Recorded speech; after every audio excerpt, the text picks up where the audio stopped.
Jesus burial వర్క్‌లో ఇంకా pending ఉండడం వల్ల మేరీ ఇంకా అదర్ వుమెన్ స్పైసెస్ పట్టుకొని Easter Sunday early morning Jesus tomb దగ్గరికి వెళ్ళారు. వాళ్ళు అబ్జర్వ్ చేసినప్పుడు జీసస్ టూమ్‌ది ఒక స్టోన్ పక్కకుంది. టూమ్‌లో జీసస్ లేరు అండ్ ఆ స్టోన్ పైన ఒక ఏంజెల్ కూర్చుంటుంది. ఆ Angel snow white colour dress వేసుకొని షైన్ అవుతుంది. ఆ ఏంజెల్ మేరీకి ఏం చెప్పారంటే he is not here, he is Ryzen. ఆ తర్వాత ఏం జరిగిందంటే ఆ స్త్రీలు ఈ విషయం శిష్యులతో చెప్పడానికి త్వరగా వెళ్తుండగా జీసస్ వాళ్ళకి వేలో కనిపించారు. క్రూసిఫిక్షన్తో డిస్ట్రాక్ట్ అయ్యి ఇమ్మాయస్ విలేజ్ అనే మార్గంలో నడుస్తుండగా మరో ఇద్దరు శిష్యులకు కూడా యేసు ప్రభు కనిపించారు.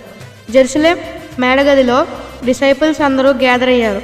భయంతో కన్ఫ్యూజన్తో రూమ్ లాక్ చేసుకున్నారు. కానీ సడన్గా లాక్ చేసిన రూమ్లోకి జీసస్ అపియర్ అయ్యారు. ఆయన చూడడానికి ఎప్పటిలాగే ఉన్నారు, కానీ ఏదో ఒక అతీతమైన లక్షణాలతో క్రొత్తగా ఉన్నారు. జీసస్ శిష్యుడైన తోమా సిలువేసిన యేసయ్య చేతిలో వేలు పెట్టి చూస్తే గానీ నమ్మలేదు. ఈ తోమాయే మన ఇండియాకు వచ్చి ప్రభువు గురించి సాక్ష్యం ఇచ్చారు.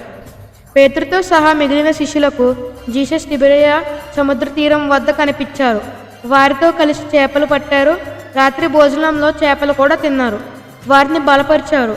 సంఘం పట్ల బాధ్యతలను వారికి గుర్తు చేశారు.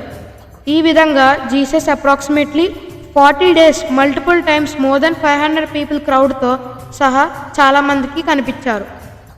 ఇవండి ఈస్టర్ మార్నింగ్ జరిగిన విషయాలు. శిష్యులందరూ తిరిగి వచ్చిన యేసుప్రభువుని చూసి ఎంతో సంతోషపడిపోయారు. మళ్ళా వాళ్ళ లైఫ్ మునిపట్లా ఉంటుంది అని. ఏ విధంగా మన ఇంట్లో ఎవరైనా మనకి నచ్చిన వాళ్ళు మరి చనిపోయి వాళ్ళు సడన్గా వచ్చి తలుపు తట్టితే తిరిగి వస్తే ఎలా ఉంటుంది, ఆ విధంగా. కానీ ప్రభు విషయం అలా కాదు. ఆయన శిష్యులకి ప్రామిస్ చేశారు.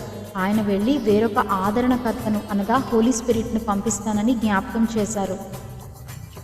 మనందరికీ తెలుసు our God exist in Trinity, Father, Jesus, Holy spirit.